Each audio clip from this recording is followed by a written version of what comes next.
Bienvenidos a Intertextual por Página 16. Hoy hablamos de violencia familiar y de género. Bienvenidos Carolina Caspari, Florencia Gritti y Hernán Vidales de la Dirección de Violencia Familiar y Género y Línea 102. Bueno, muchas gracias por la invitación. Acá estamos para charlar de esta temática que no es fácil. Siempre decimos que estamos frente a un flagelo que no deja de crecer, pero que es sumamente poder hablar, contar, decir quiénes somos, qué hacemos y que bueno, quienes nos están escuchando puedan también recurrir de esta herramienta que brinda el Estado. En principio, ¿cómo trabaja la dirección como para después adentrarnos en la temática?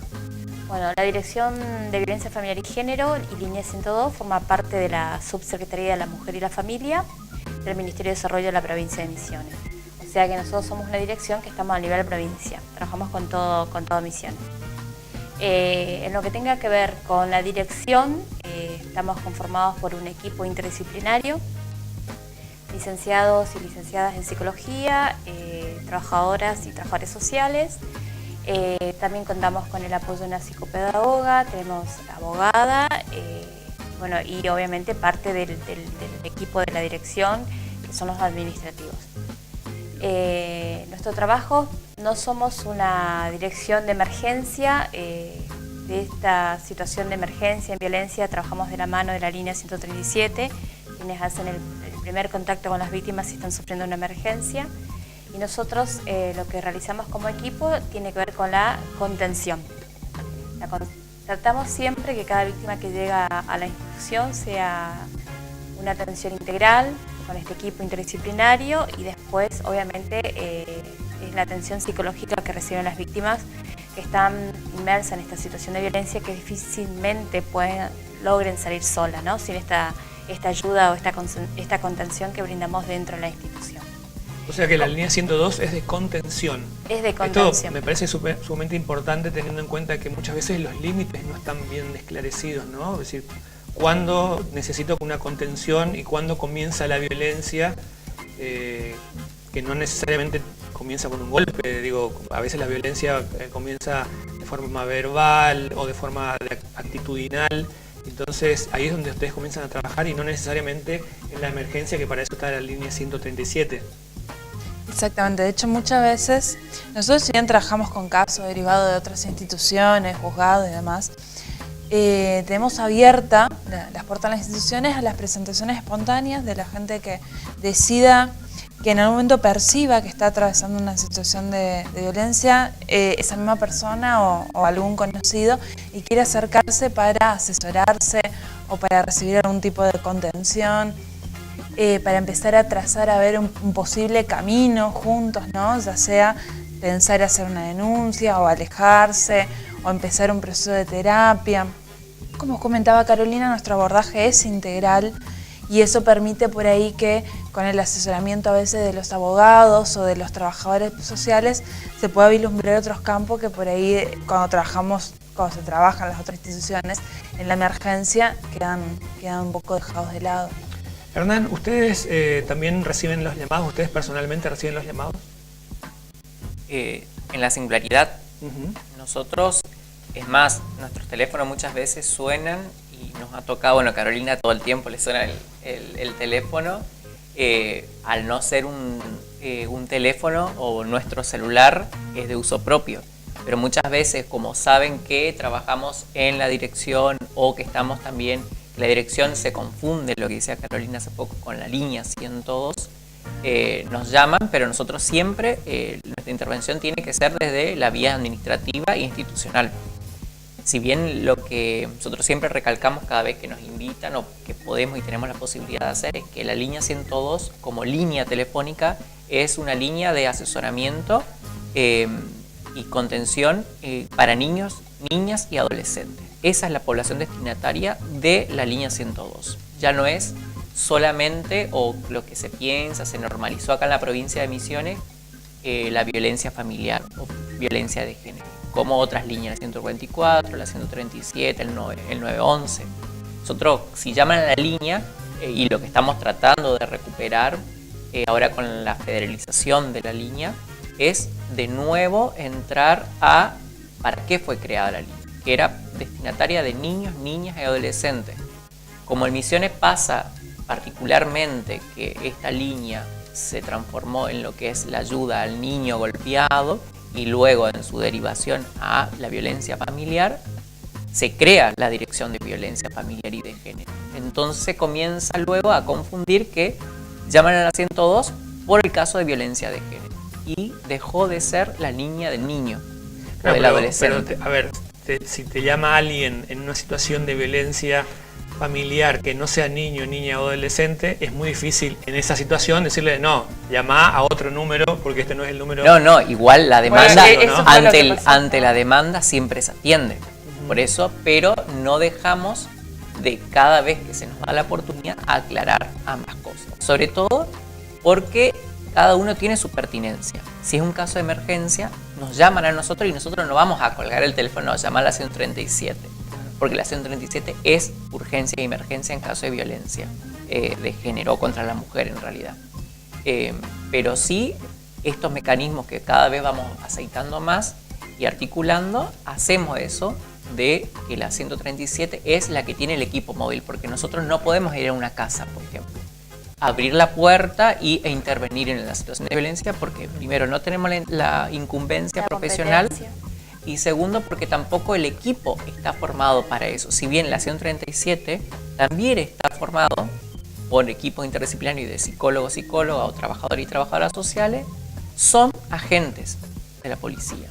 Y además trabaja en el equipo móvil con una policía presente, que es el que trabaja con el agresor, mientras estos profesionales trabajan con la víctima. Nosotros no tenemos la pertinencia. Ni siquiera cuando hay casos a un niño. Tampoco podemos ir y sacarlo al niño de la casa, porque también no tenemos esa incumbencia como línea. Para eso está la Dirección de Infancia, por ejemplo. Pero digamos que ustedes van haciendo... Pero nosotros, ante cualquier demanda, articulamos.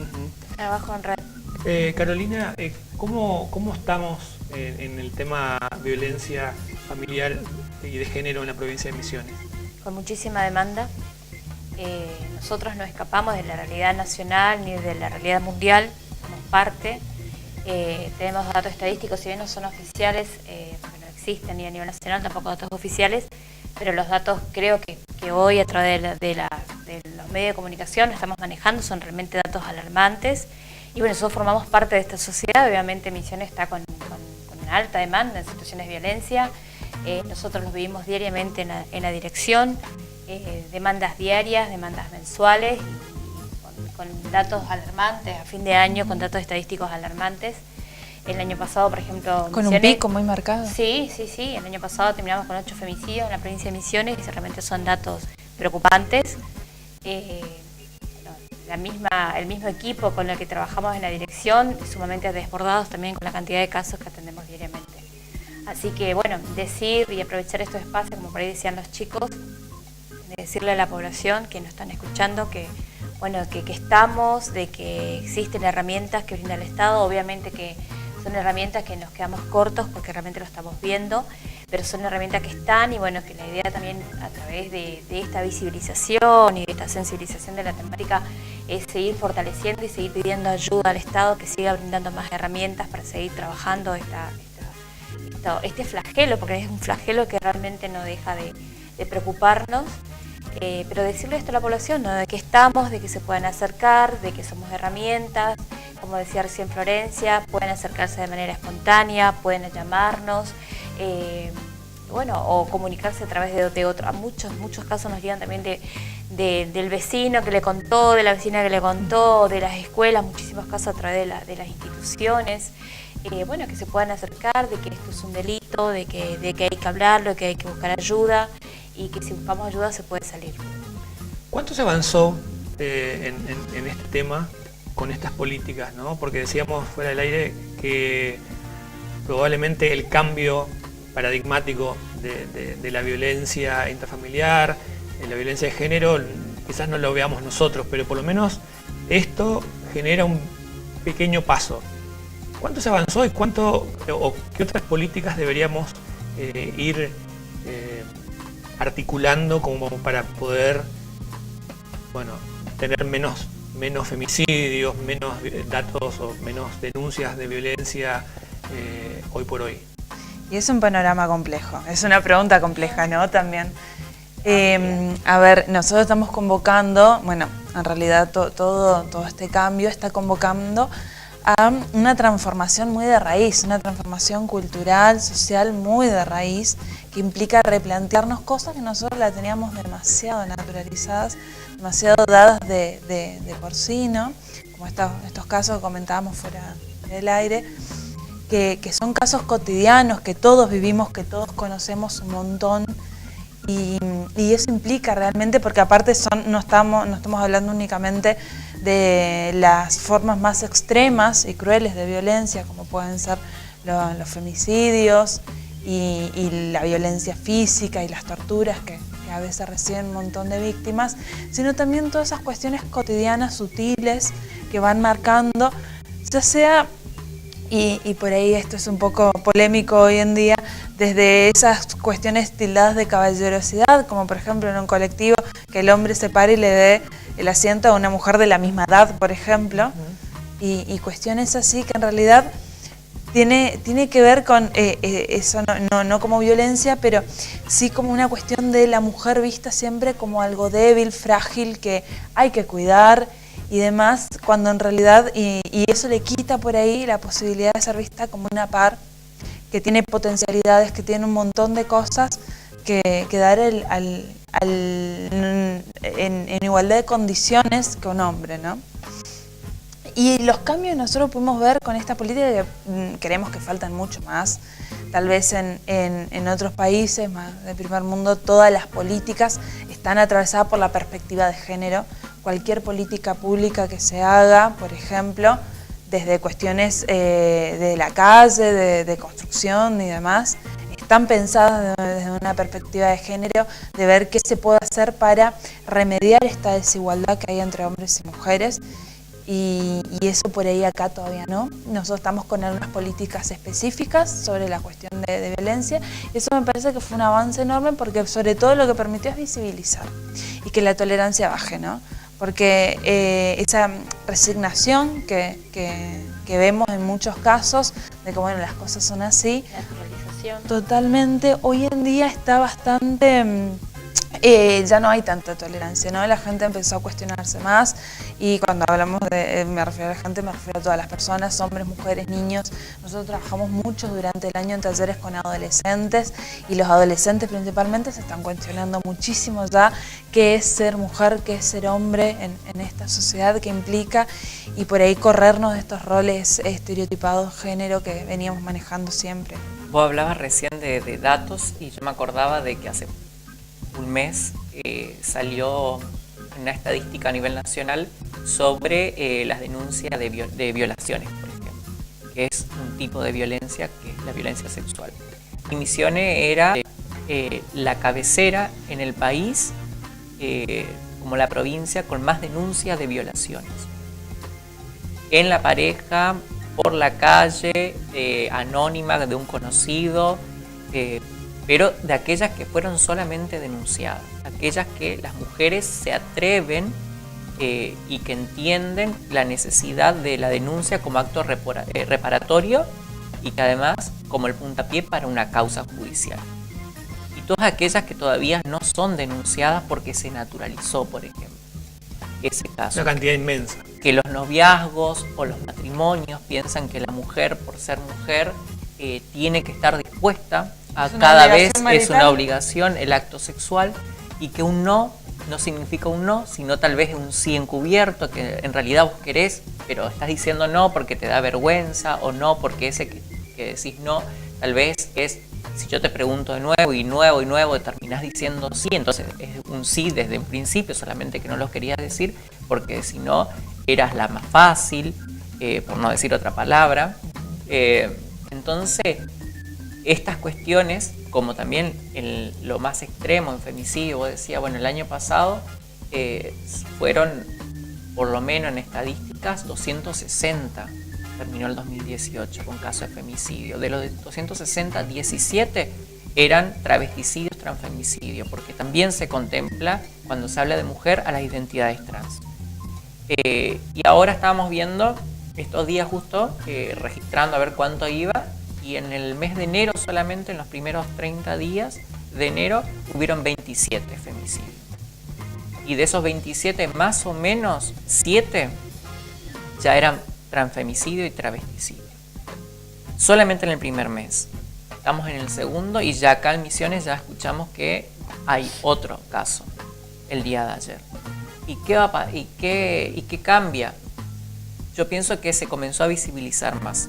En el caso de los travesticidios, los femicidios, la comunicación, ustedes los comunicadores sociales comenzaron a, tal vez, a darlo más visible, porque también de alguna manera te da rating hablar del tema, porque es un tema que se da. Y tener que un manejo nosotros, más certero y también. más certero, y si no, invitar a las instituciones encargadas de trabajar para que no se revictimice a la víctima, que no se hable de una muerte, o a veces lee un diario cuando hablan de homicidio, usando crimen pasional, cuando nosotros sabemos que la palabra, y que gracias al Código Penal se reivindicó esa palabra, que fue una lucha del movimiento de mujeres para que se cree la figura de femicidio. Hoy se está luchando, y ya hubo el año pasado para que también se cree la figura de travesticidio, transfemicidio en el Código Penal. Entonces, invitar a las instituciones que trabajamos, a los profesionales que trabajamos, es también de alguna manera comenzar a esta lucha que decía Flor, política, cultural, social y a la vez histórica, porque también estamos marcados en una historia.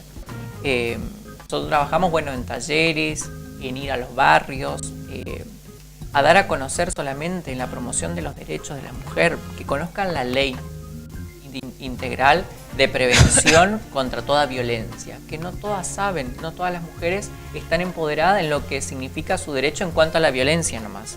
No saben cuáles son los tipos, las modalidades, porque han naturalizado esas cuestiones desde la crianza y la temprana edad.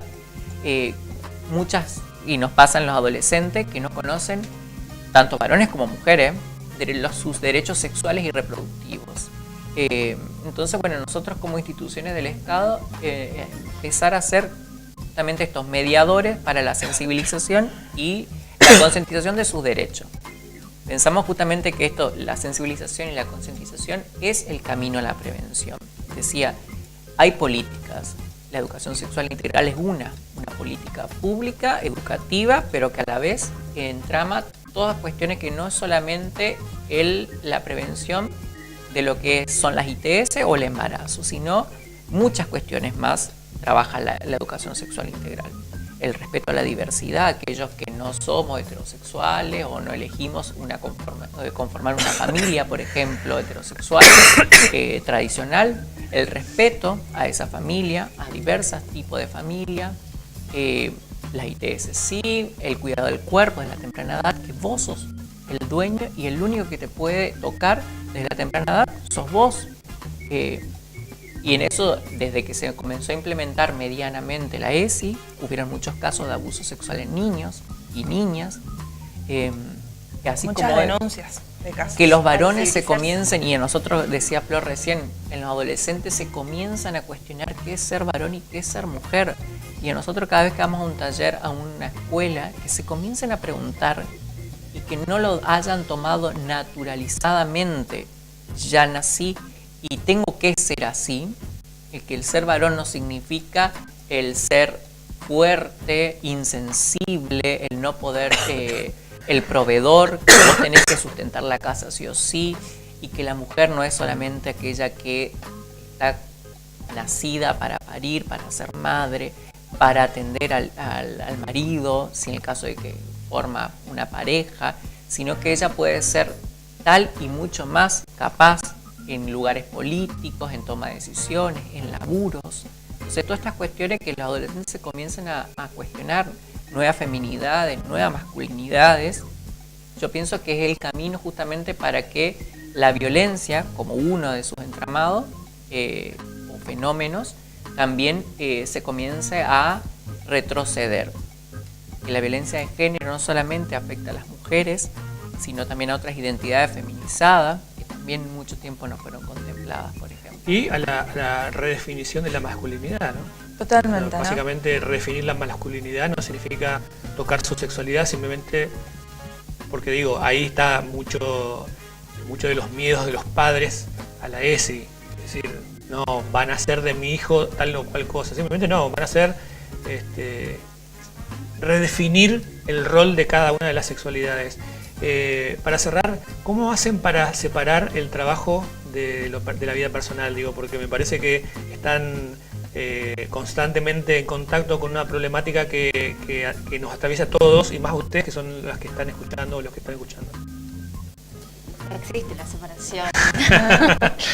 No, creo que, bueno, personalmente estoy relacionada al tema de violencia desde hace 6 años.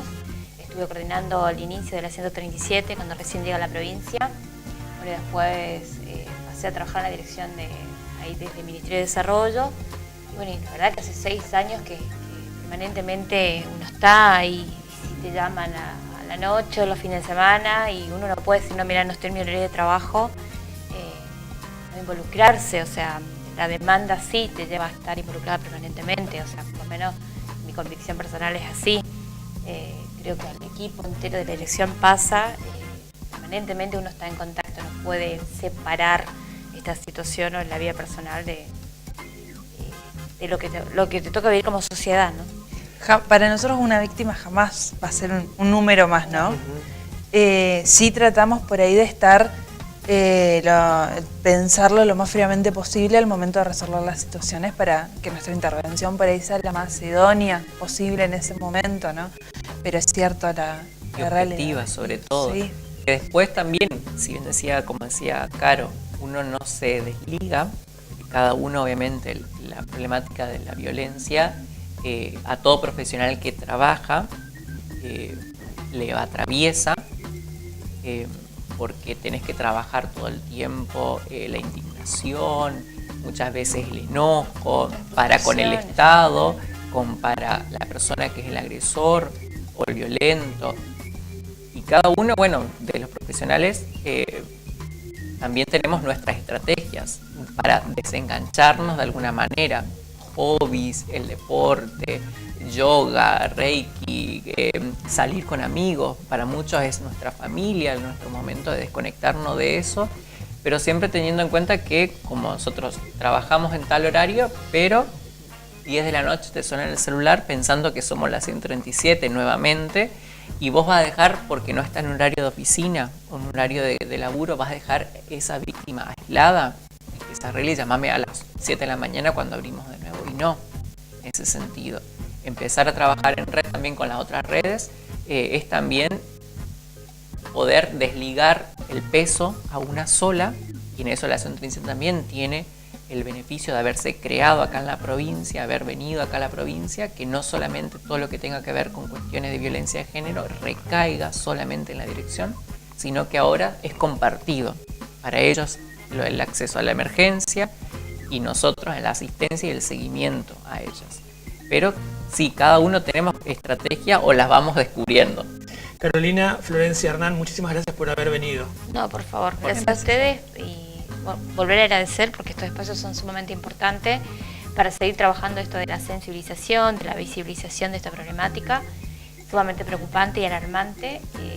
Bueno, volver a decir a quienes nos están escuchando que estamos por Félix de Azara 1321, entre el Grano y el Bear. Quienes en algún momento necesiten acercarse, bueno, seguramente nos van a encontrar ahí trabajando.